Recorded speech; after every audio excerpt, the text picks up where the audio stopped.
penting. Sudahkah kita bersyukur dengan apa yang sudah Tuhan berikan kepada kita?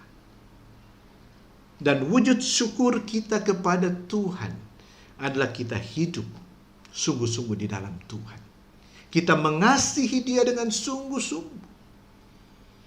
Dengan kita memberi hidup kita. Sekali lagi, waktu kita memberi hidup kita, itu bukan berarti kita membalas, bukan. Jangan kita merasa bahwa karena saya sudah memberi, saya sudah berbuat sesuatu. Kita tidak bisa buat sesuatu untuk Tuhan. Tetapi apa yang kita berikan, entah itu materi kita, uang kita, diri kita, itu bukan wujud kita membalas. Tidak. Tetapi itu sebagai wujud rasa syukur kita kepada Tuhan. Jangan kita takabur, jangan kita lupa diri dan kita merasa saya sudah berbuat sesuatu untuk Tuhan.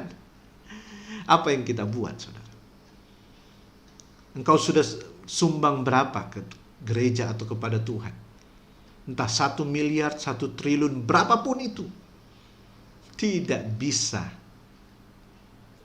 Sebelum lanjut videonya, jangan lupa like dan subscribe. Dan jangan lupa nyalakan lonceng notifikasinya agar mendapatkan video-video terbaru dari kami. Dan untuk sahabat-sahabat Damar yang merasa terberkati atas video ini, silahkan share video ini ke keluarga dan teman lainnya, karena betapa indahnya berbagi.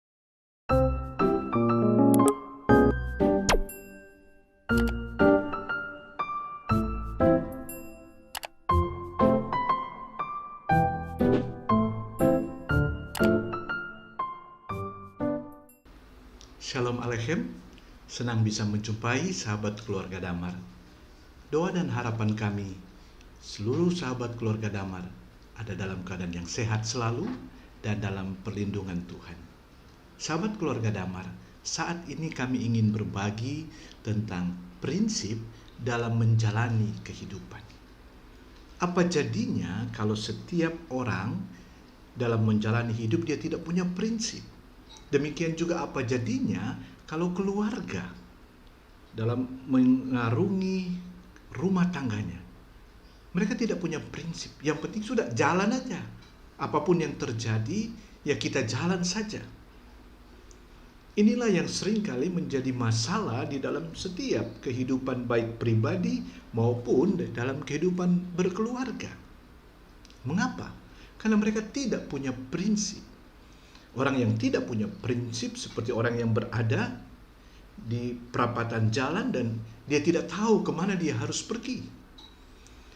Dan seringkali orang yang tidak punya prinsip adalah orang yang mudah terombang-ambing. Hari ini dia ketemu dengan orang dan orang katakan bahwa dia kurang baik, bahwa dia merasa dia kurang baik. Dia ketemu besok dengan orang yang lain dan orang lain katakan dia sudah baik, oh saya sudah baik. Mengapa demikian? Karena dia tidak punya prinsip di dalam menjalani kehidupan. Semuanya kata orang, semuanya kata si A, kata si B, dan sebagainya. Nah, oleh karena itu, kami mau berbagi kepada seluruh sahabat keluarga Damar, agar kita kuat, agar kita mengalami keberkatan dari Tuhan di dalam perjalanan kehidupan kita, yaitu dengan memiliki prinsip di dalam kehidupan kita. Prinsip dalam kehidupan adalah satu kebenaran Alkitab tentang bagaimana seharusnya kita hidup di tengah-tengah dunia ini. Kehadiran kita di tengah-tengah dunia ini haruslah memberikan satu dampak yang baik bagi lingkungan di mana kita ada. Itu bisa kita lakukan manakala kita memiliki prinsip di dalam kehidupan. Sahabat keluarga Damar, dengan kita mempraktekkan prinsip di dalam kehidupan ini, kita juga dapat menemukan kekayaan dari kebenaran firman Tuhan dan juga mengembangkan hubungan yang karib dengan Tuhan itu sendiri. Oleh karena itu, kami mau berbagi, ada 21 prinsip dalam kita menjalani kehidupan ini. Sahabat keluarga Damar, yang pertama, bagaimana kita menjalani prinsip di dalam kehidupan ini. Yang pertama adalah hubungan yang karib dengan Tuhan adalah suatu prioritas di dalam hidup ini. Ini sangat penting, saudara. Sebab tanpa prioritas, maka kita tidak akan mengalami satu kejelasan di dalam hidup. Apapun harus ada yang menjadi prioritas untuk kita lakukan. Oleh karena itu yang pertama, hubungan karib dengan Tuhan, keintiman dengan Tuhan harus menjadi prioritas di dalam hidup kita. Tuhan harus menjadi segala-galanya yang utama dan terutama di dalam hidup ini. Mengapa? Sebab Tuhanlah yang memberikan kehidupan kepada kita. Sadar atau tidak, kita harus tahu bahwa bukan dunia ini yang memberikan kita hidup. Tuhanlah yang memberikan saya dan seluruh sahabat keluarga Damar kehidupan ini. Kalau kita bisa bekerja itu karena Tuhan. Kalau kita bisa studi dengan baik itu karena Tuhan. Bukan karena kekuatan kita, bukan karena dunia ini. Oleh karena itu Tuhan harus ditempatkan di tempat yang prioritas, di tempat yang terutama di dalam hidup ini.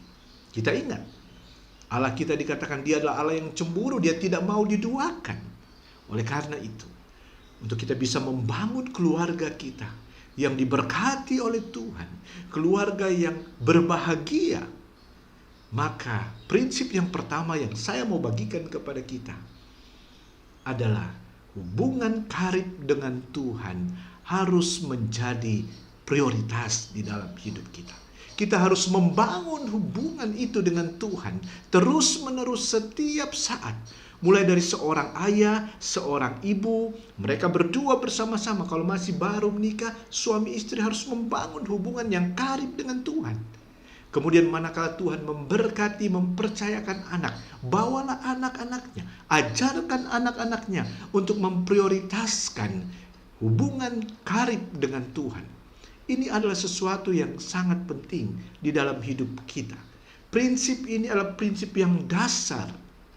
Makanya saya tempatkan dia pada yang pertama, yaitu hubungan karib dengan Tuhan menjadi satu prioritas yang utama di dalam hidup kita. Prinsip yang kedua, sahabat keluarga Damar, adalah ketaatan kepada Tuhan dan menyerahkan segala hal di dalam hidup kita hanya kepada Tuhan. Belajar taat adalah sesuatu hal yang sangat penting di dalam kehidupan setiap orang percaya.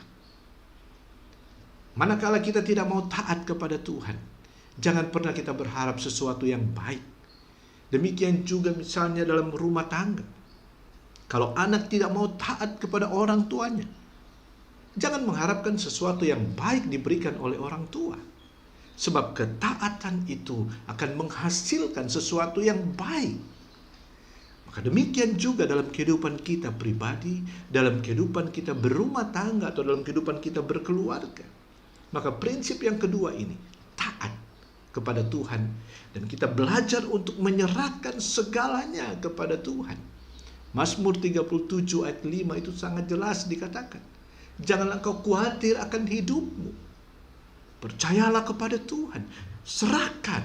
Jangan engkau bimbang. Maka Tuhan akan melakukan apa yang menjadi bagian Tuhan. Dari kebenaran firman Tuhan ini, baik pribadi maupun keluarga, kita diajarkan oleh kebenaran firman Tuhan ini untuk kita hidup di dalam ketaatan. Ketaatan yang mutlak kepada Tuhan, bukan ketaatan yang temporer, bukan ketaatan yang sementara. Di saat kita mau taat, kita mau taat. Tetapi di saat kita katakan, saya tidak mau taat, saya tidak mau taat. Tidak demikian. Bicara tentang prinsip kehidupan, itu bicara tentang ketaatan terus-menerus. Ketaatan yang harus kita lakukan. Apapun keadaan kita. Sekalipun menurut cara berpikir kita ini tidak tepat, tetapi kalau Tuhan mau supaya kita taat, maka kita harus taat kepada Tuhan. Dan kita belajar untuk menyerahkan apapun Bapak Ibu, sahabat keluarga Damar, manakala kita mengalami pergumulan, serahkan semua kepada Tuhan. Itu kata Tuhan, serahkanlah kepada Tuhan. Maka kita akan melihat ada banyak perbuatan-perbuatan Tuhan yang dahsyat yang akan kita alami di dalam kehidupan kita. Itu yang kedua.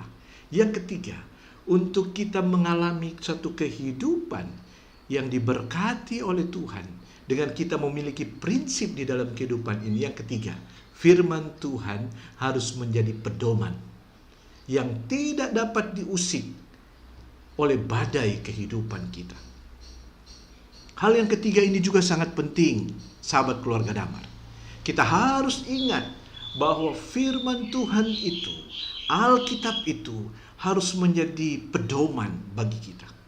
Dia tidak boleh terusik karena ada pergumulan, karena ada masalah kita. Kita sudah tidak lagi mengingat firman Tuhan.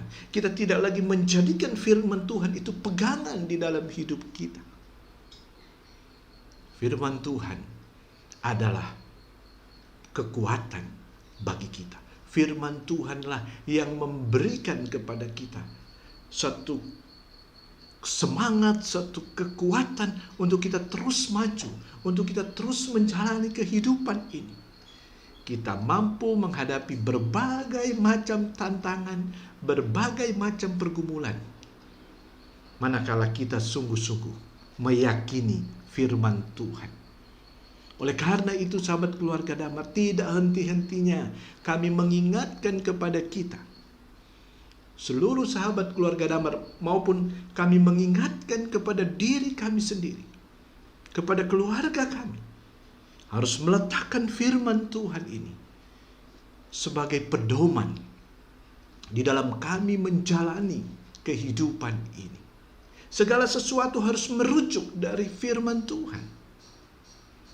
Karena itulah yang memberikan satu kekuatan kepada kita. Kita tetap tegar, kita tetap kuat di dalam menghadapi setiap masalah, di dalam kita menghadapi setiap tantangan di dalam kehidupan ini.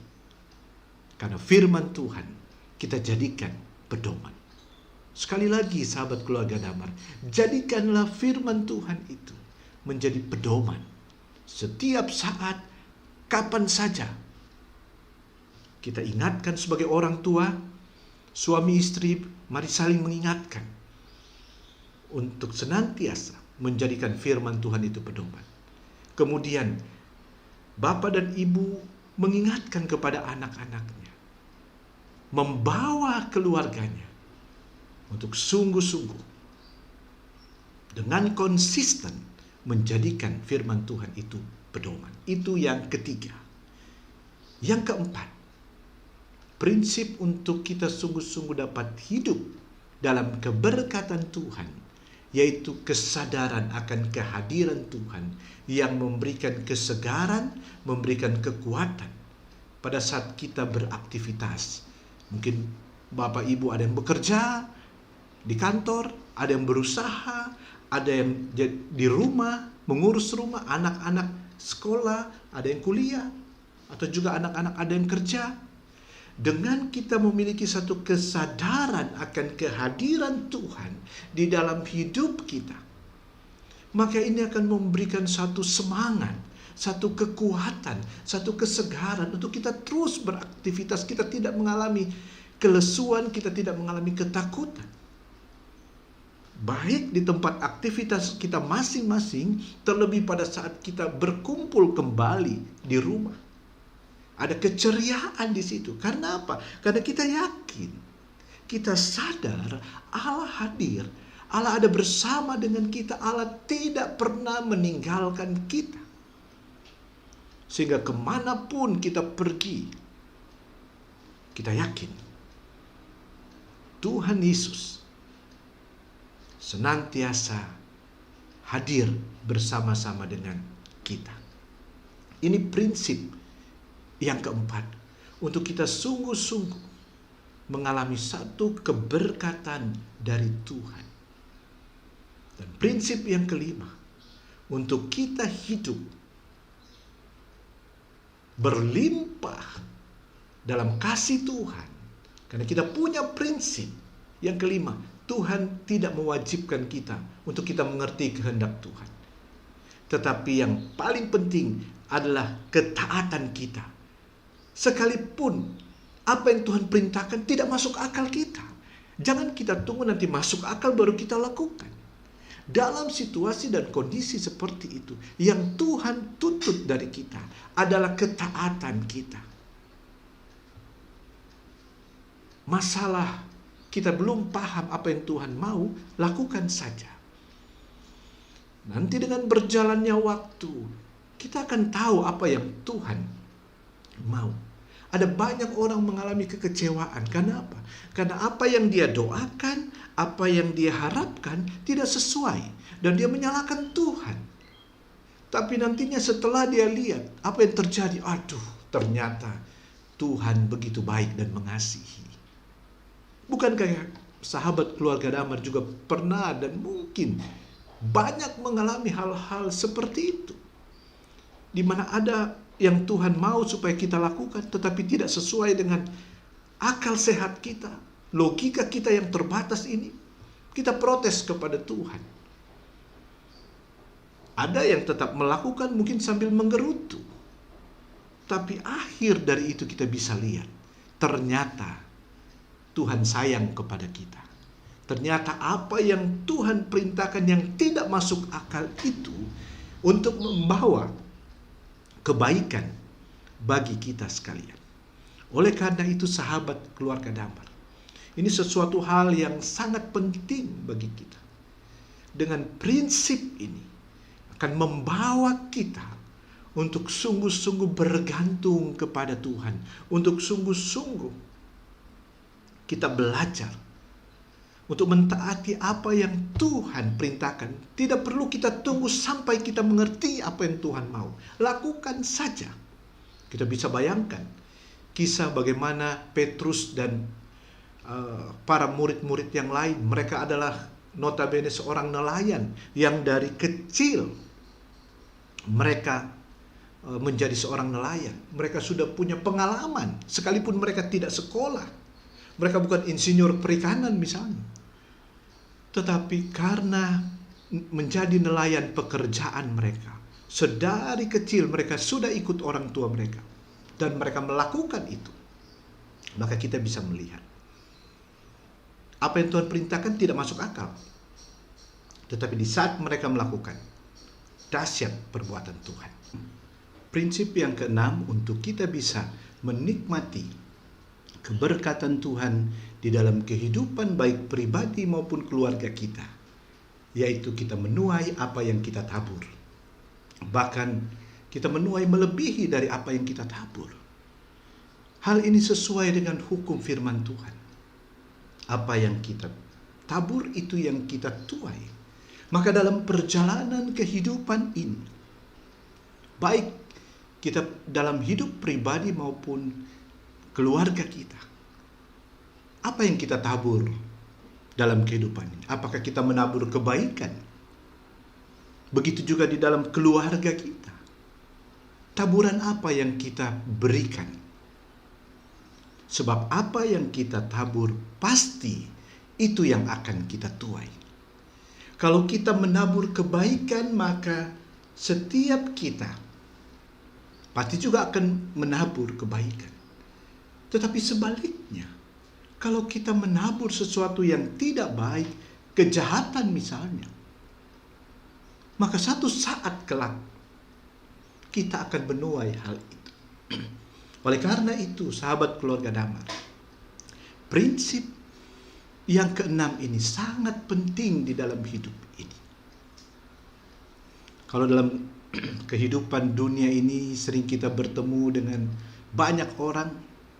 Saya banyak berjumpa dengan banyak orang, bahkan orang-orang yang begitu sederhana dalam kehidupan mereka yang sangat sederhana, tapi mereka mensyukuri itu.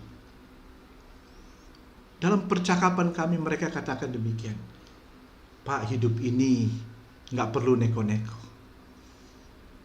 Bagi kami, kata mereka, bagi kami hidup ini adalah untuk kita berbuat kebaikan bagi setiap orang. Pada waktu saya mendengar prinsip hidup dari keluarga ini, yang notabene kehidupan mereka sangat-sangat sederhana, pendidikan mereka juga ternyata tidak tamat sampai SD, tapi mereka punya satu pemahaman prinsip hidup yang luar biasa, bahwa semasa kita hidup, mari kita berbuat baik kepada semua orang. Jangan kita berbuat jahat. Karena dikatakan oleh bapak dan ibu ini, sebab kalau kami buat satu kejahatan kepada orang, maka satu saat kami akan menerima, atau mungkin anak cucu kami. Wow, luar biasa prinsip hidup mereka. Ini mengingatkan saya dalam percakapan kami. Kalau bapak dan ibu ini, keluarga ini, yang sangat-sangat sederhana dan kurang berpendidikan menurut ukuran dunia, tapi ternyata prinsip hidup mereka luar biasa. Sebagai keluarga Kristen, kita juga diajarkan hendaknya kita menabur kebaikan. Dan itulah menjadi prinsip dalam kehidupan kita, dan itu harus melekat, menjiwai hidup kita. Kalau saja setiap pribadi, setiap keluarga Kristen memahami dan menghidupi hal ini, saya percaya kehidupan kita bergereja akan luar biasa indahnya. Tapi kan kita bisa melihat bagaimana kehidupan kita bergereja. Masih ada masalah, bukan? Bahkan ada yang katakan kepada saya sering, Pak Pendeta nggak usah terlalu rohani-rohani amat, kita masih di dunia ini. Yang katakan itu kepada saya orang yang notabene bergereja. Udahlah, apa yang kita jalani saja. Sehingga kita bisa melihat di dalam gereja pun konflik masih banyak terjadi. Karena bagi mereka ya udah, hidup ini jalani saja. Padahal kebenaran firman Tuhan itu sangat jelas bagi kita. Marilah kita hidup dengan senantiasa menabur kebaikan. Dimanapun, kapanpun, hendaknya kita menabur kebaikan.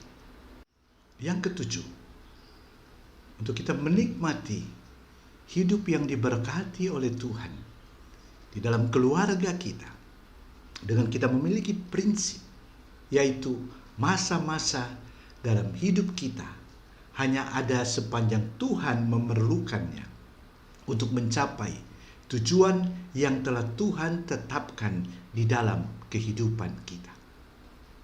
Sahabat keluarga Damar, di dalam kehidupan kita yang kita jalani, kita tidak tahu di mana batasnya. Dan setiap kita punya batasan-batasan tertentu. Dan hanya Tuhan yang tahu. Tetapi yang paling penting bagi setiap kita di dalam menjalani kehidupan ini, Tuhan akan terus menuntun kita sampai pada batas di mana yang Tuhan sudah tetapkan.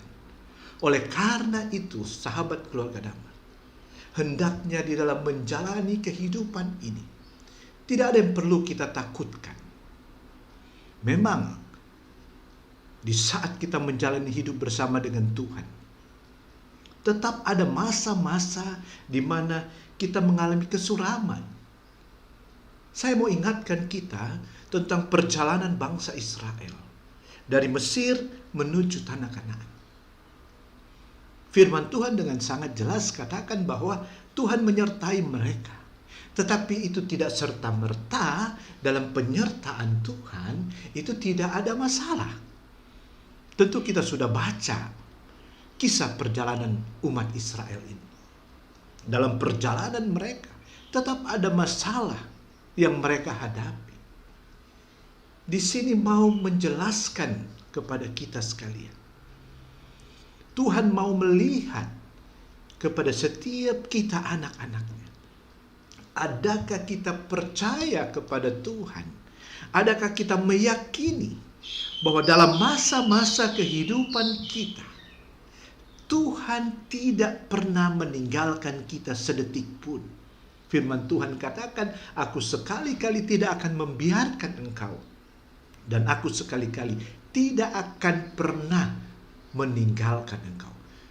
Sahabat keluarga Damar, dengan sangat jelas di situ dikatakan, aku sekali-kali tidak akan meninggalkan, dan aku sekali-kali tidak akan membiarkan. Artinya dalam kedipan mata pun Tuhan tidak akan lalai untuk ada bersama-sama dengan kita. Oleh karena itu dalam menjalani kehidupan ini, tetaplah mempercayai akan hal ini. Kita punya prinsip bahwa dalam masa-masa perjalanan hidup kita, Tuhan ada bersama sampai di mana Tuhan sudah melihat ada batas kita sudah selesai mengerjakan pekerjaan yang Tuhan percayakan kepada kita.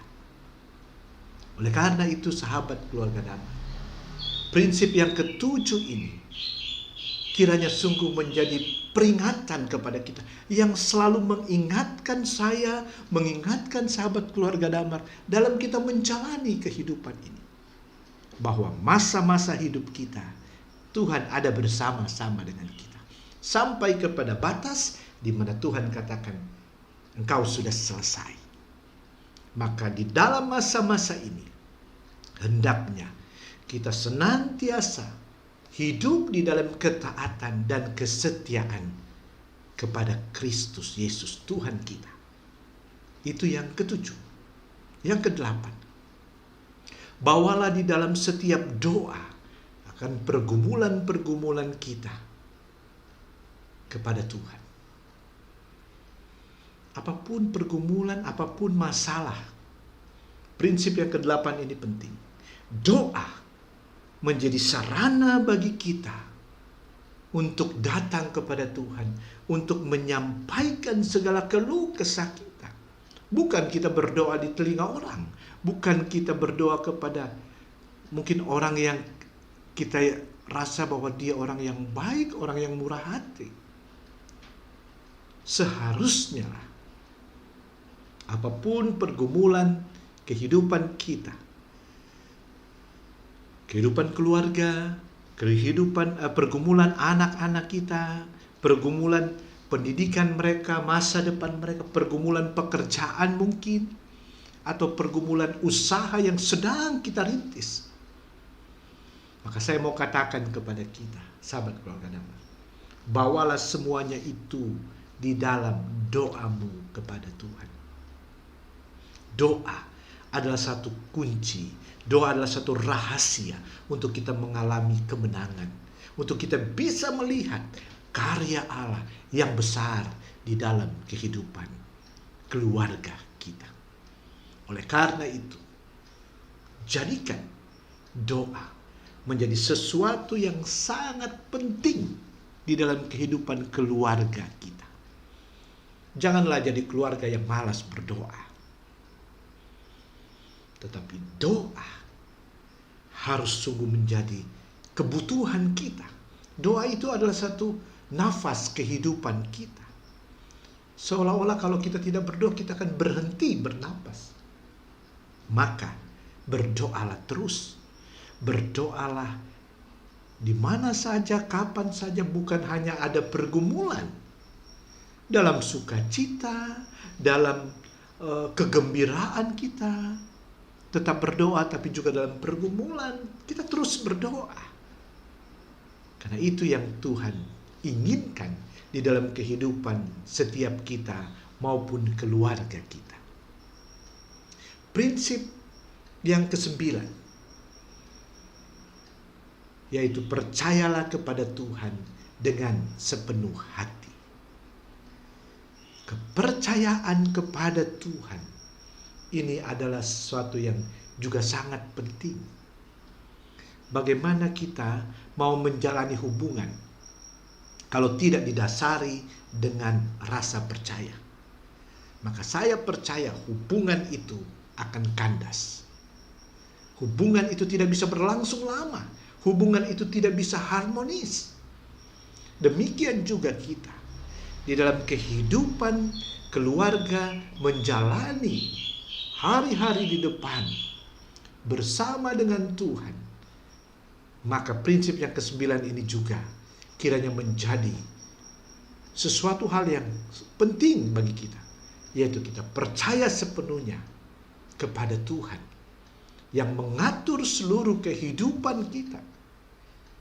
Tuhan yang sudah menyelamatkan kita sekalian, maka Tuhan itu juga yang bertanggung jawab. Dia hanya meminta, Tuhan hanya meminta untuk kita percaya. Percaya saja. Maka kita akan melihat ada banyak perkara yang Tuhan kerjakan. Baik di dalam hidup kita pribadi maupun dalam hidup keluarga kita. Maka kami senantiasa berdoa untuk sahabat keluarga Damar. Untuk kita hidup di dalam berkat dan kasih karunia Tuhan. Yang ke-10, prinsip yang ke-10. Untuk kita bisa menikmati keberkatan dari Tuhan. Yaitu kita harus sadar bahwa Tuhan memegang tanggung jawab penuh atas seluruh kebutuhan kita. Manakala kita taat kepada Tuhan.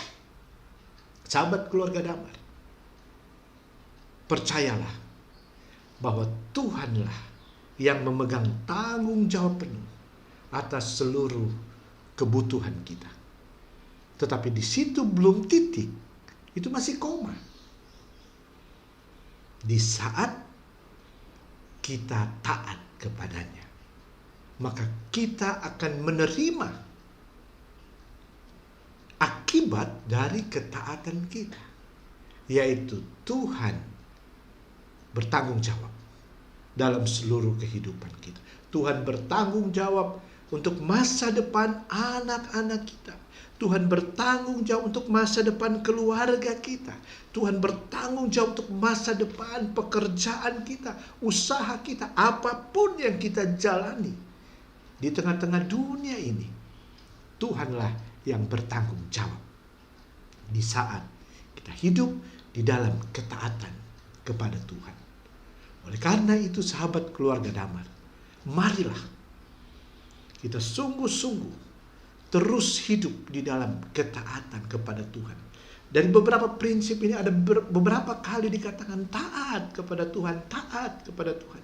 Taat kepada Tuhan di sini berbicara tentang satu penyerahan diri, bukan kepasrahan. Seringkali orang Kristen keliru. Mereka katakan, Pak Pendeta, saya pasrah. Itu adalah sesuatu hal yang keliru. Di dalam kehidupan kita bersama dengan Tuhan, dalam iman Kristen kita tidak mengenal kata pasrah. Tetapi kita berserah kepada Tuhan. Pasrah dan berserah itu berbeda. Kalau pasrah, itu konotasinya negatif. Kita sudah berusaha apa saja, mentok semuanya. Kita putus asa dan kita katakan, Tuhan, aku pasrah. Tapi waktu kita katakan kita pasrah, sebenarnya itu karena keputusasaan kita. Tetapi kalau dikatakan kita berserah kepada Tuhan karena kita taat kepada Tuhan, itu karena kita yakin. Itu bukan sesuatu yang negatif, itu sesuatu yang positif. Pada saat ada tantangan, ada pergumulan, kita langsung datang kepada Tuhan. Dan kita mempercayai Tuhan. Dan kita berserah kepada Tuhan. Dan disitulah sebenarnya rahasia dalam kehidupan orang percaya. Yaitu dalam seluruh hidupnya, dia percaya bahwa Tuhan sungguh-sungguh bertanggung jawab. Sehingga tanggung jawab dia sebagai orang percaya adalah taat. Saya seringkali mengingatkan, mari kita lakukan bagian kita dan Tuhan akan melakukan bagian Tuhan. Bagian kita adalah taat. Maka bagian Tuhan, dia akan mencukupkan, dia akan menolong kita. Jangan kita mau ambil bagian Tuhan. Kita melakukan bagian kita aja kita nggak beres, kita mau ambil bagian Tuhan. Maka saya mau katakan kepada sahabat keluarga Damar, prinsip yang ke-10 ini. Percayalah bahwa Tuhan memegang tanggung jawab penuh atas seluruh kebutuhan kita. Maka yang Tuhan tuntut dari kita adalah taat kepadanya. Sahabat keluarga Damar, yang ke-11, berjalan bersama dengan Yesus, itu berarti kita mendengarkan dan mentaati Yesus di dalam seluruh kehidupan kita. Inilah prinsip yang ke-11 yang harus kita miliki agar keluarga kita menjadi keluarga yang diberkati oleh Tuhan, menjadi keluarga yang kokoh. Dalam prinsip yang ke-11 ini, mau menyatakan kepada kita sekalian, bagi setiap kita yang menyatakan bahwa kita mau terus berjalan bersama dengan Yesus dalam seluruh kehidupan kita, maka itu berarti bahwa kita sungguh-sungguh harus memberi telinga kita, memberi waktu kita untuk mendengarkan setiap apa yang Tuhan mau sampaikan kepada kita melalui firman-Nya, dan kita mentaati, kita melakukan firman Tuhan itu di dalam kehidupan kita. Sahabat keluarga Damar yang saya kasihi dan diberkati oleh Tuhan Yesus Kristus, inilah yang sering kali menjadi masalah dalam kehidupan setiap keluarga-keluarga yang sering kita hadapi, di mana mereka katakan, Pak Pendeta, kami sudah hidup sesuai dengan apa yang Tuhan mau. Kami sudah beribadah, kami sudah ke gereja, kami membaca Alkitab, baik diri kami maupun keluarga kami.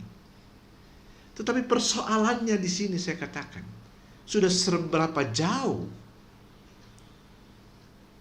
kita mentaati, kita melakukan, kita menghidupi firman Tuhan itu di dalam kehidupan kita.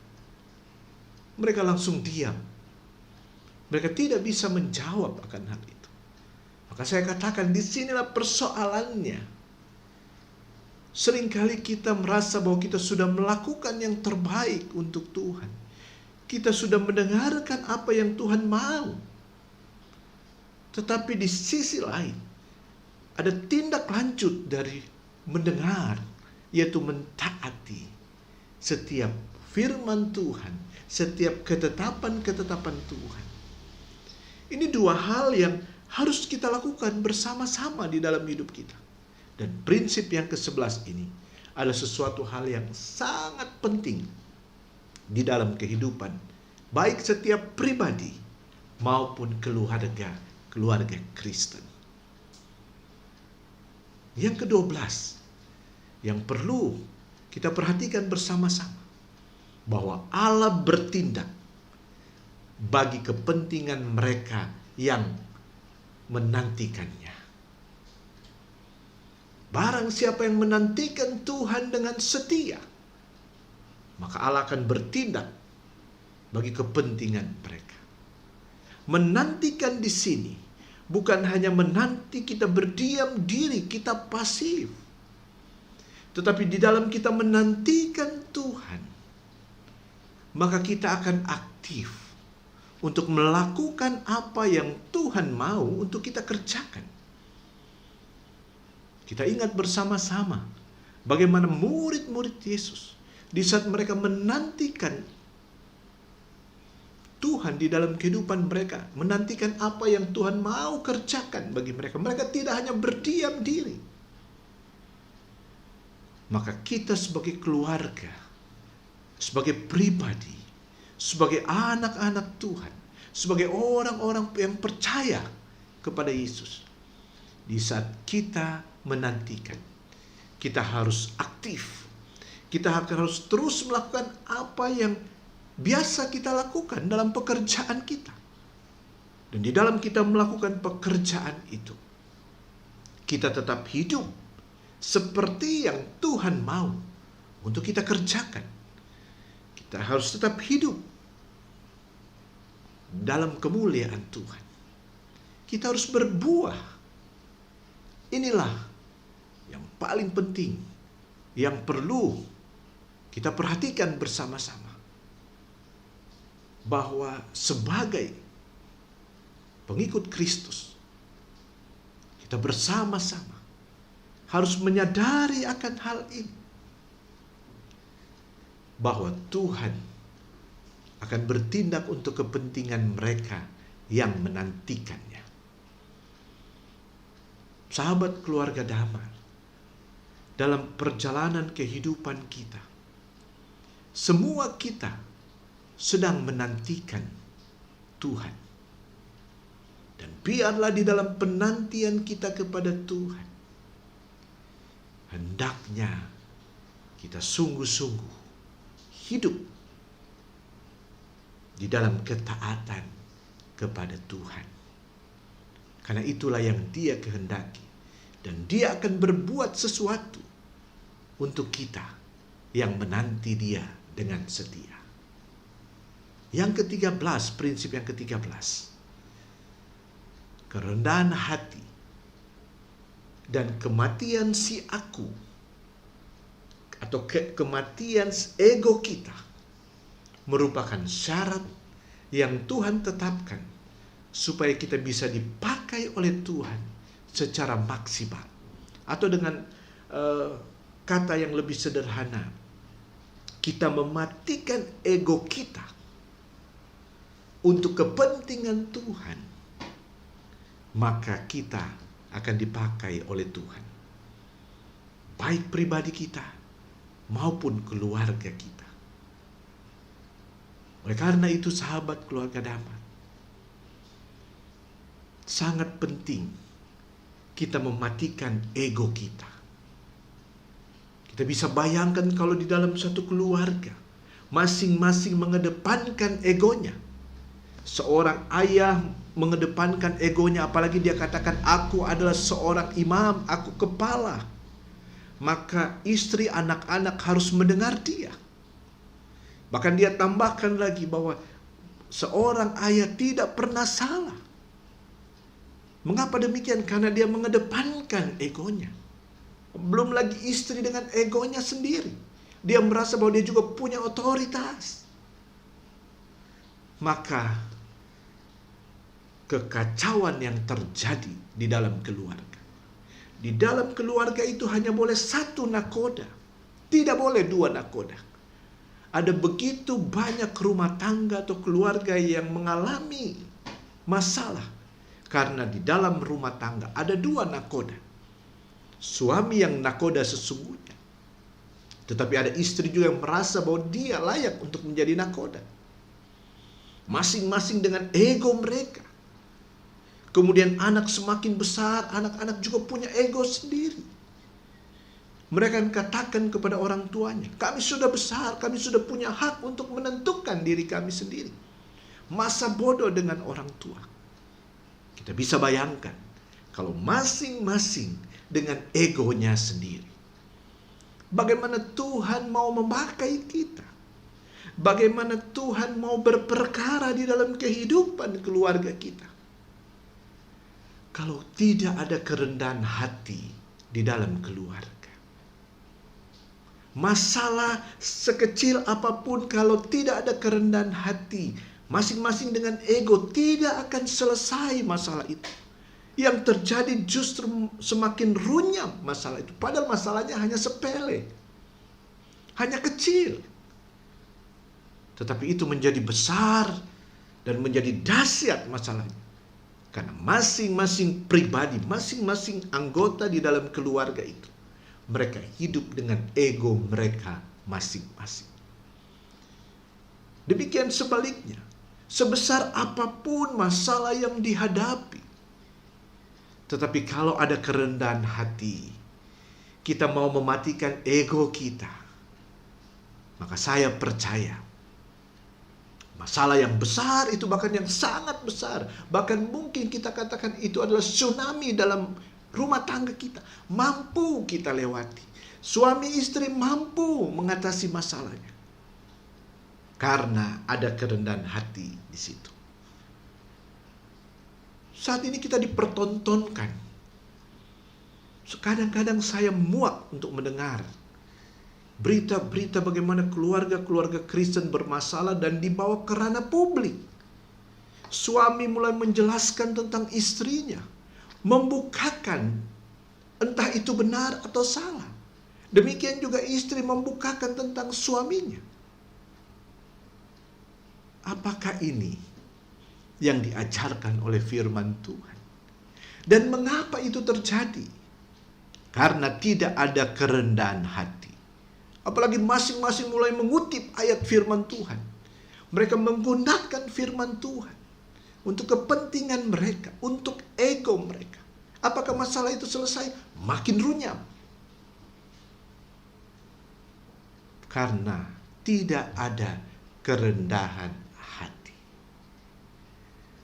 Oleh karena itu, sahabat keluarga Damar, prinsip yang ke-13 ini sangat penting di dalam kehidupan kita. Milikilah kerendahan hati dan matikan ego kita. Kalau kita mau dipakai oleh Tuhan secara maksimal, kalau kita mau diberkati oleh Tuhan, jangan kita mempertahankan ego kita. Mungkin kita merasa bapak-bapak saya mencari uang, saya menafkahi keluarga, saya punya hak lebih. Dan istri juga katakan, saya tidak tinggal diam, saya juga turut bekerja. Ini yang menjadi sumber masalah.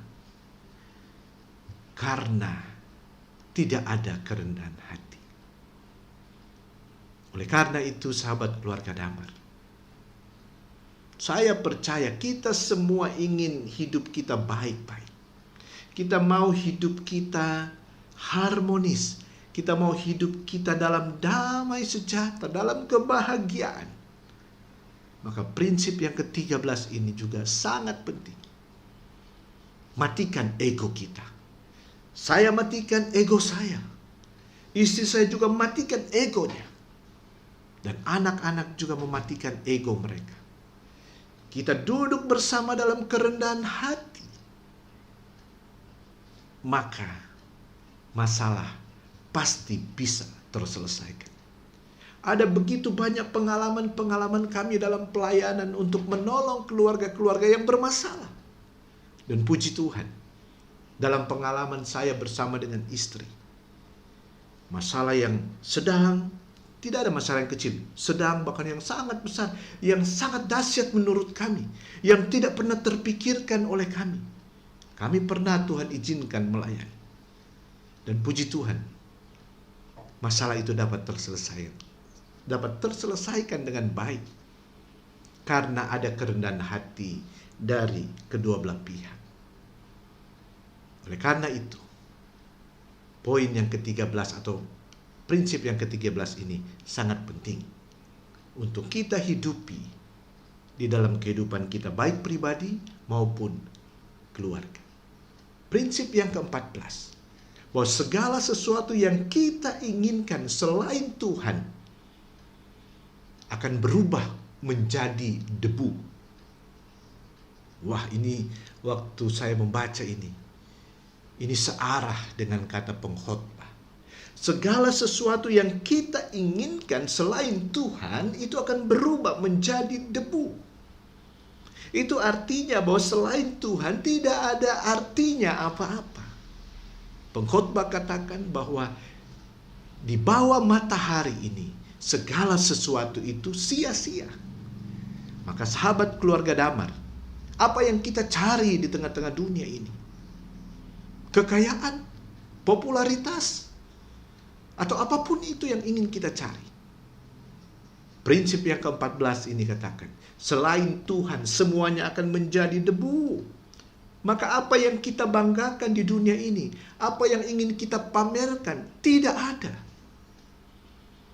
Bagi setiap bapak ibu yang punya kekayaan, toh bapak ibu sekalipun pesan kepada anak-anak, orang yang hidup tidak akan melakukan itu.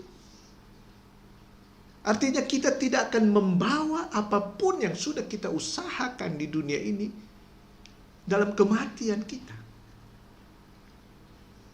Tetapi manakala kita mencari Tuhan, kita hidup bersama-sama dengan Tuhan, maka itulah yang akan membawa kebahagiaan dalam hidup kita. Prinsip yang ke-15 yang juga sangat penting bagi kita, bahwa kita berdiri paling tinggi dan paling kuat ketika kita berserah kepada Tuhan melalui doa kita. Sahabat keluarga Damar, apapun masalahmu, apapun pergumulanmu yang kau hadapi, di saat kita datang kepada Tuhan, kita akan tetap kuat, kita akan tetap kokoh, karena kekuatan kita hanyalah Tuhan melalui doa-doa kita. Jangan pernah kita berhenti untuk berdoa. Teruslah berdoa. Di saat ada banyak masalah, bahkan tidak ada masalah, untuk kita tetap kuat. Berikan waktu terbaikmu untuk terus berdoa kepada Tuhan. Maka kebahagiaan, apa yang Tuhan mau berikan, akan kita terima dari Tuhan. Sahabat keluarga Damar, prinsip yang ke-16 yang harus kita miliki agar kita mengalami keberkatan dari Tuhan di dalam kehidupan kita, baik pribadi maupun keluarga kita, yaitu segala sesuatu yang kita genggam terlalu erat justru akan terhilang dari kita. Apa yang kita genggam di tengah dunia ini? Sebenarnya tidak ada yang perlu kita genggam begitu erat. Karena seperti yang saya katakan tadi, tidak ada satupun yang akan kita bawa. Dan justru itu akan menyakitkan kita. Saya pernah mendengar bahasa yang demikian yang disampaikan. Jangan genggam erat-erat apa yang engkau mau. Sebab kalau terlepas, kalau hilang, itu akan menyakitkan. Justru yang kita harus genggam, kita lepas. Apakah itu? Itulah kehidupan kita bersama dengan Tuhan, harus kita genggam, justru kita lepas. Tetapi sesuatu yang tidak membawa kebahagiaan yang sesungguhnya, tidak membawa kebahagiaan yang sejati, itu yang kita genggam. Entah itu popularitas kita, entah itu jabatan, entah itu materi, kekayaan, atau apapun itu. Jangan kita genggam terlalu erat, sebab di saat itu hilang, itu akan membuat kesulitan bagi kita. Saya teringat pada satu saat, saya kenal ada satu keluarga. Mereka begitu luar biasa, menurut saya pribadi. Dalam keterbatasan saya, dalam pandangan saya, keluarga ini sangat mengasihi Tuhan. Mereka begitu mendukung pekerjaan Tuhan. Mereka sangat aktif di dalam setiap pelayanan demi pelayanan. Mereka dukung dengan totalitas. Baik dengan harta mereka, dengan diri mereka. Mereka memberikan rumah mereka untuk beribadah. Tapi pada satu saat, ibu ini mengalami stres yang luar biasa. Ternyata, apa yang dia miliki mengalami musibah. Pada waktu itu, kebun yang dia miliki yang sangat besar terbakar habis. Padahal itu menghasilkan banyak rupiah-rupiah dari situ. Awalnya saya melihat ibu ini hanya duduk termenung. Dia terdiam. Saya ikut mengunjungi ibu ini. Kami berdoa dengan ibu ini. Tetapi rupanya, apa yang terjadi di dalam kehidupannya, harta bendanya habis. Padahal kalau mau dikatakan habis, hanya kebun yang besar. Dia masih punya rumah. Dia masih punya kekayaan yang lain. Tetapi ibu ini begitu tertekan.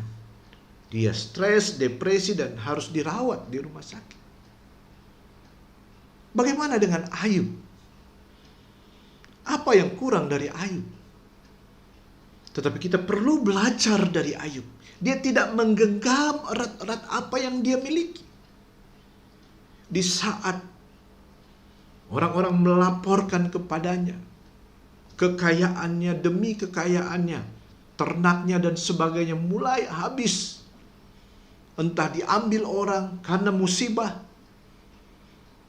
dia tidak stres, dia tidak kecewa, dia tidak marah. Belum sampai di situ, belum cukup. Kemudian ada yang melaporkan bahwa anak-anaknya juga ikut mati semua. Tidak ada satupun yang hidup.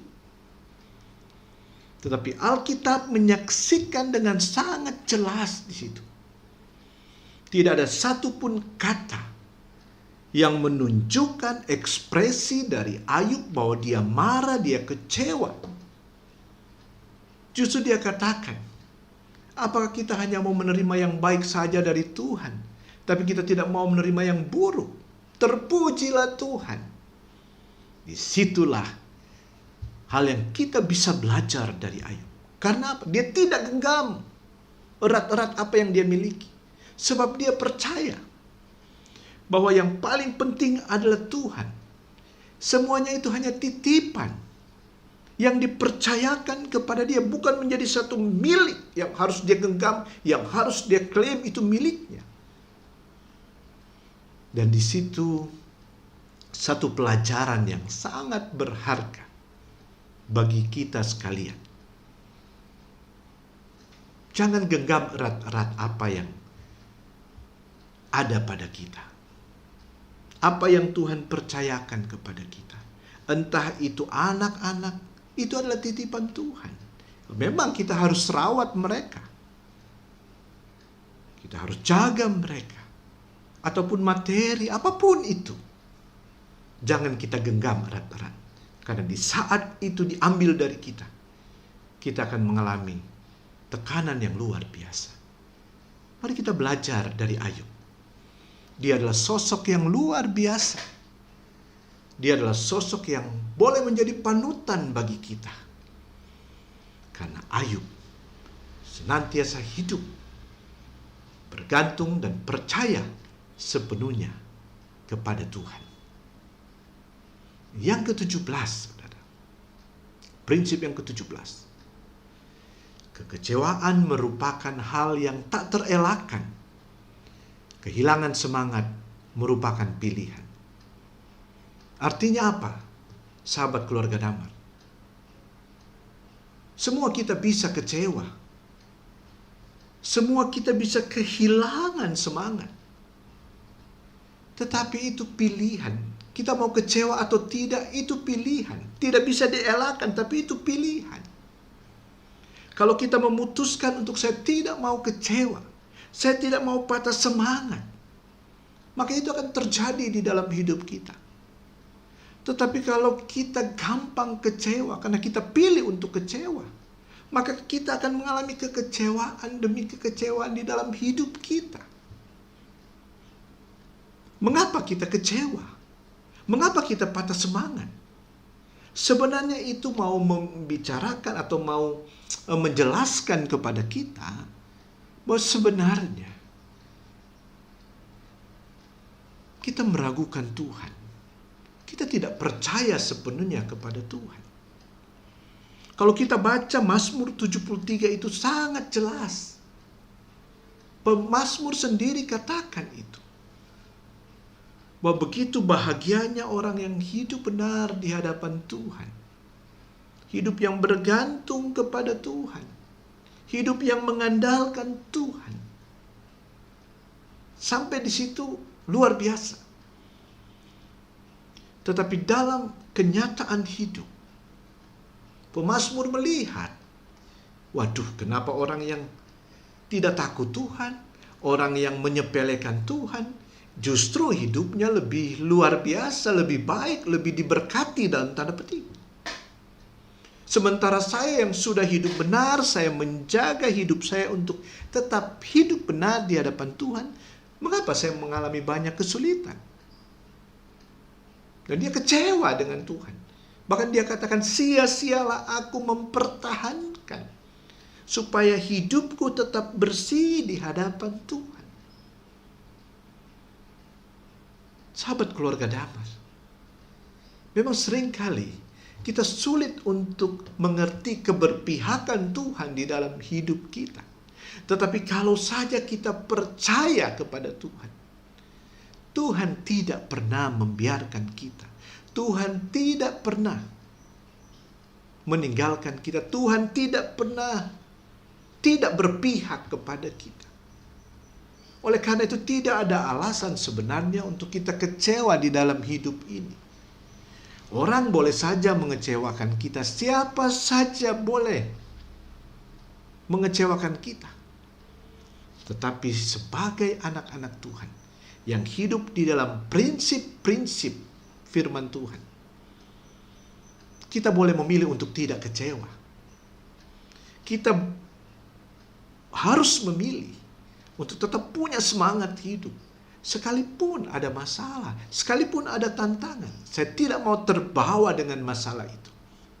Saya mau berselancar di atas gelombang pergumulan. Itu adalah pilihan. Maka saya mengajak, pilihlah hal yang seperti itu, saudara. Kalau kita mau mengalami keberkatan dari Tuhan. Prinsip yang ke-18. Dikatakan ketaatan selalu membawa berkat.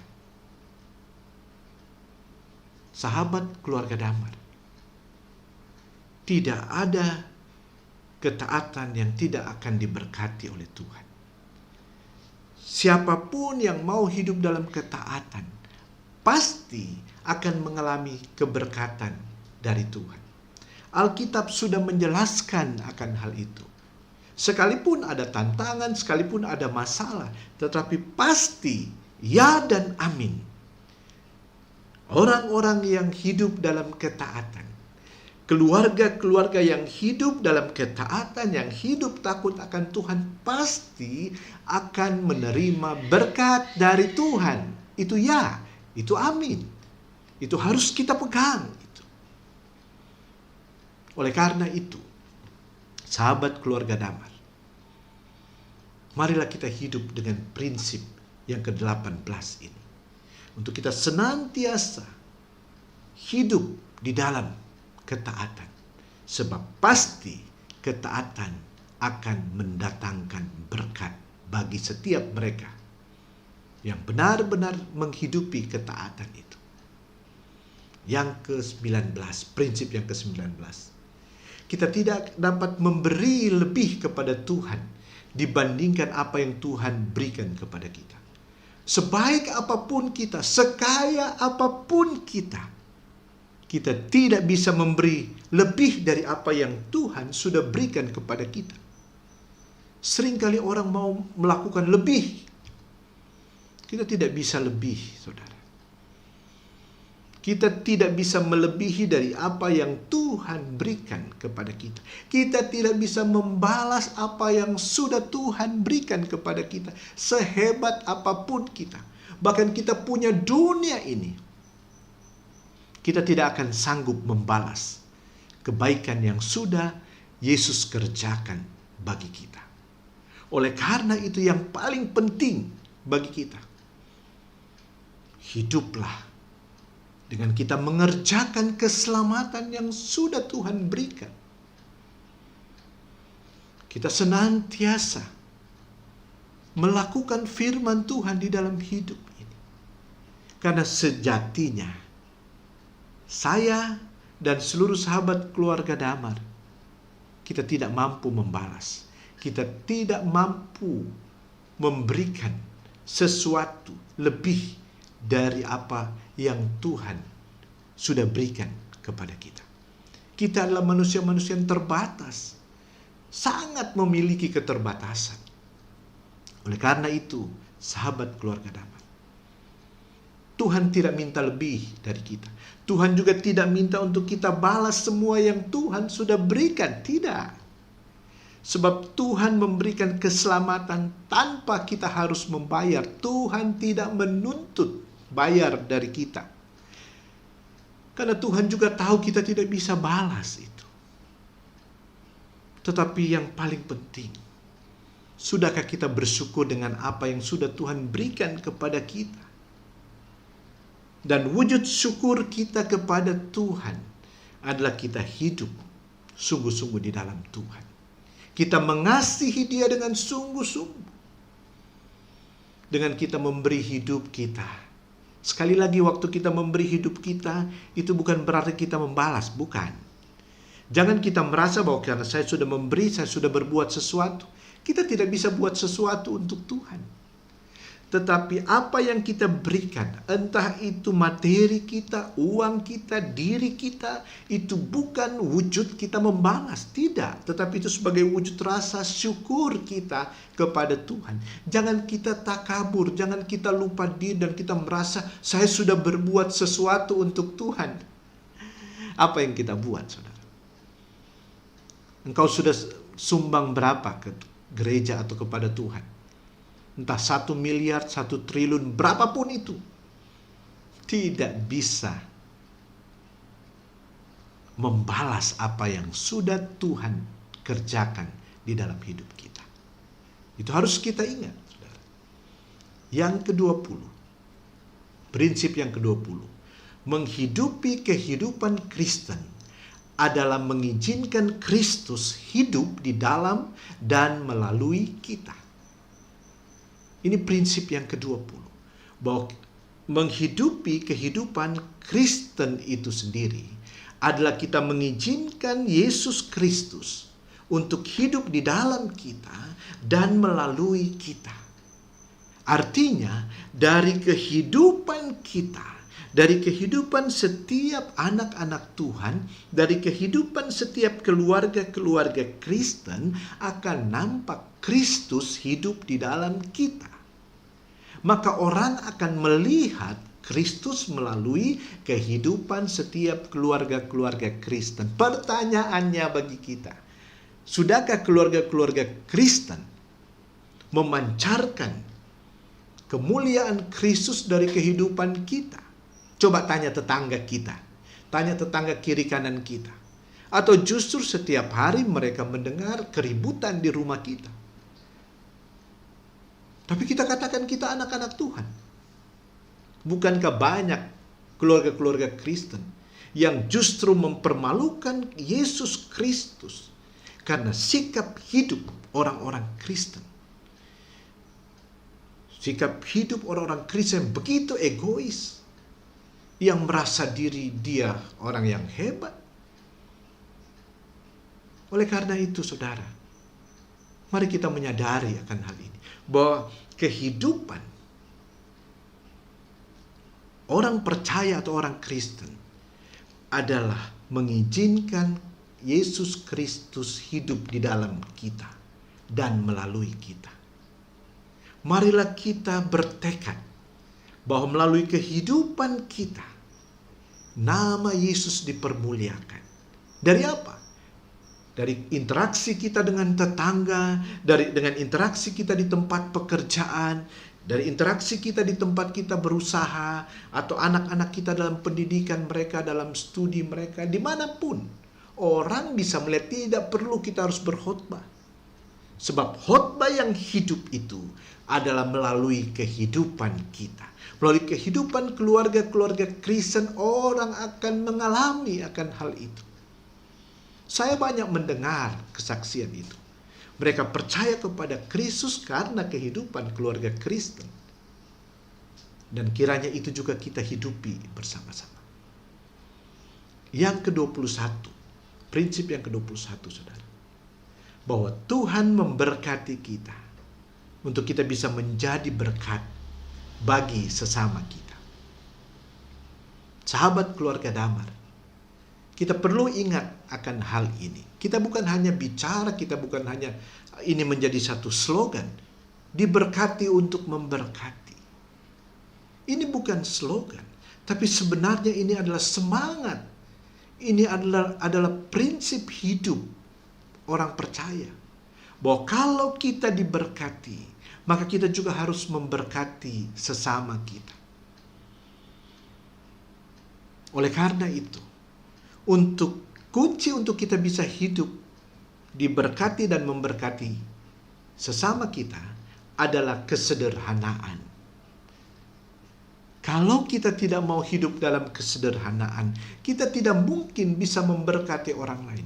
Kita lebih berorientasi kepada diri kita sendiri. Oleh karena itu, marilah sahabat keluarga Damar. Kalau saudara-saudara diberkati oleh Tuhan, kalau saudara-saudara diizinkan Tuhan, diberikan berkat oleh Tuhan, maka ingat, bagilah, berikanlah kepada sesamamu, kepada saudara-saudara, mulai dari saudara-saudara seimanmu. Jangan kau hanya pikirkan untuk dirimu sendiri. Ingat bahwa kekayaanmu engkau tidak akan bawa pada saat engkau mati.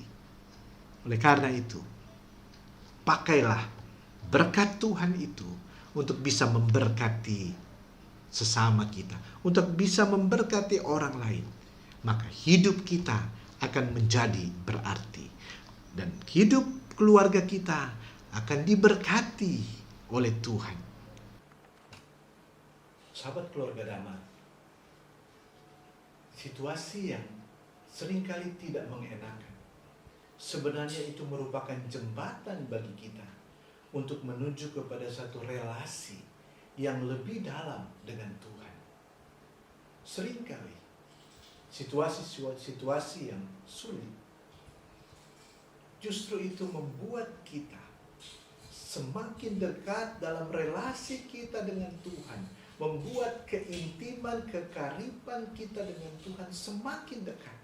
Maka jangan pernah kita takut dengan masalah atau situasi yang menghimpit hidup kita maupun keluarga. Jangan kita putus asa. Kita harus percaya bahwa melalui situasi-situasi yang sulit seperti itu, menuju atau membawa kepada setiap kita kepada hubungan yang lebih karib dengan Tuhan. Ini sangat penting, saudara. Supaya manakala kita diizinkan Tuhan mengalami situasi yang sulit, jangan mudah putus asa. Tetapi justru dalam setiap masalah-masalah itu, membawa kita untuk semakin dekat dengan Tuhan. Maka nikmatilah setiap hal yang kita hadapi dalam kesulitan kita. Yang saya maksud kita nikmati adalah kita tidak putus asa, tapi kita percaya bahwa di balik setiap masalah-masalah yang Tuhan izinkan untuk kita hadapi, ada pelajaran yang sangat berharga di situ. Tuhan mau supaya kita lebih dekat dengan Dia. Kita semakin menjalin hubungan yang intim dengan Tuhan. Ini yang Tuhan inginkan di dalam kehidupan kita di tengah-tengah dunia ini, baik dalam kehidupan pribadi maupun dalam kehidupan keluarga kita, dan dalam kehidupan kerja, usaha, pendidikan, apapun itu. Jangan pernah kita kecewa. Kita tetap yakin dan percaya bahwa di balik pergumulan itu, Tuhan mau supaya hubungan kita dengan Tuhan semakin karib. Dan melalui pergumulan itu, kita belajar untuk bersyukur kepada Tuhan. Sahabat keluarga Damar, biarlah kita belajar dari pengalaman dan kegagalan umat Tuhan. Sudah terlalu banyak mujizat Tuhan yang Tuhan sudah kerjakan selama mereka keluar dari Mesir sampai ke tanah Kanaan. Pagi dan sore malam itu terlalu banyak mujizat yang Tuhan buat. Tetapi apa yang terjadi? Sedikit saja ada kesulitan, mereka bersungut-sungut kepada Tuhan. Mereka marah. Kemudian Tuhan bukakan, Tuhan buat mujizat, mereka bersyukur. Tetapi ada masalah lagi, mereka bersungut-sungut kepada Tuhan. Ini yang dibenci oleh Tuhan. Manakala Tuhan izinkan situasi yang sulit, jangan pernah kita bersungut-sungut dengan Tuhan. Itu akan membawa kesulitan justru dalam hidup kita. Maka saya katakan, belajar dari kegagalan umat Tuhan. Berapa banyak yang masuk ke tanah perjanjian? Alkitab mencatat hanya 2 orang, yaitu Yosua dan Kaleb. Selebihnya itu, Firman Tuhan katakan mereka mati. Tuhan tidak izinkan mereka untuk masuk ke tanah perjanjian. Karena dosa persungutan, karena dosa pemberontakan mereka. Karena apa? Karena mereka tidak mau hidup dalam kesulitan. Selama kita masih hidup di tengah-tengah dunia ini, kesulitan itu akan kita hadapi. Ada yang tanya kepada saya, Pak Pendeta, saya mau jadi orang Kristen, tetapi bolehkah saya tidak menderita? Saya katakan, kekristenan sama dengan penderitaan. Jadi kalau kau mau jadi orang Kristen dan tidak mau menderita, jangan jadi orang Kristen. Jangan jadi pengikut Kristus. Sebab Yesus saja datang di tengah-tengah dunia ini, dia yang jelas-jelas Tuhan, dia mengalami banyak kesulitan. Sementara kita manusia yang penuh dengan banyak kelemahan kekurangan, tentu kita tidak bisa lepas dari kesulitan, dari penderitaan itu. Maka saya sering kali katakan kepada jemaat, kepada siapa saja, penderitaan itu akan berhenti manakala kita sudah dipanggil oleh Tuhan. Selama kita masih ada di tengah-tengah dunia ini, kesulitan, penderitaan, pergumulan pasti akan kita hadapi. Tetapi yang paling penting, sahabat keluarga damai, bagaimana kita menghadapi kesulitan itu. Bagaimana kita merespon setiap kesulitan itu. Kalau kita percaya kepada Tuhan, kita akan jalani itu dengan sukacita. Kita akan terus memuji Tuhan. Kita akan terus bersyukur sekalipun dalam tekanan. Bukankah Paulus katakan, mengucap syukurlah dalam segala hal. Padahal di saat dia katakan itu, dia ada di dalam penjara. Dan penjaranya itu bukan penjara seperti kita di sini yang ada AC, ada televisi, kita bisa internet. No. Penjara pada zaman Paulus itu penjara yang sangat kecil, sangat jorok, sangat gelap, bau busuk. Paulus di penjara bukan karena kejahatan. Alkitab mengatakan bahwa Paulus di penjara karena Kristus, karena dia percaya kepada Yesus dan dia melayani Yesus. Dan ada banyak orang terusik dengan hal itu dan dia di penjara. Tapi justru di penjara itu Paulus tidak pernah bersungut-sungut. Paulus tidak pernah menyalahkan Tuhan. Tetapi sebaliknya, dia bersyukur dan dia sampaikan kepada umat Tuhan, kepada orang percaya pada waktu itu dan kita saat ini, mengucap syukurlah dalam segala hal. Bukan hanya baik tapi buruk juga, kita harus belajar mengucap syukur. Oleh karena itu saudara, kita perlu belajar dari setiap persoalan-persoalan yang kita hadapi. Bahkan dalam lembah pengalaman hidup kita, itu bisa menjadi pelajaran bagi kita dibandingkan di saat kita dalam puncak kehidupan kita. Justru di tengah-tengah kesulitan itulah kita bisa belajar banyak. Kita belajar bagaimana Tuhan begitu mengasihi kita. Kita belajar banyak bagaimana Tuhan begitu mempedulikan hidup kita. Oleh karena itu, sahabat keluarga damai, hiduplah di dalam prinsip-prinsip yang saya sampaikan itu. Sambil kita memiliki satu kerinduan untuk senantiasa menantikan kedatangan Tuhan. Dan biasanya orang yang memiliki kerinduan untuk menantikan kedatangan Tuhan, dia akan hidup dengan produktif, dia akan hidup dengan totalitas, dengan maksimal. Dia tidak akan sembarangan. Sahabat keluarga damai, marilah kita tetap hidup di dalam kerinduan kita kepada Tuhan. Sambil kita menantikan Tuhan, hiduplah dalam produktivitas, hidup dalam kemaksimalan kita. Dengan kita hidup menghidupi 21 prinsip yang sudah saya sampaikan tadi, maka kita sungguh-sungguh akan mengalami keberkatan oleh Tuhan. Jangan ragu untuk kita menghidupi ke-21 prinsip ini. Teruslah melakukan apa yang Tuhan mau bagi kita. Sebab tidak sia-sia kalau kita hidup sungguh-sungguh melakukan apa yang Tuhan mau. Dan saya mengajak kita sekalian, termasuk diri saya, termasuk keluarga saya, mari kita hidupi 21 prinsip ini di dalam kita menjalani hidup kita, sehingga kita akan mengalami apa yang Tuhan mau berikan kepada kita dan juga apa yang kita rindukan.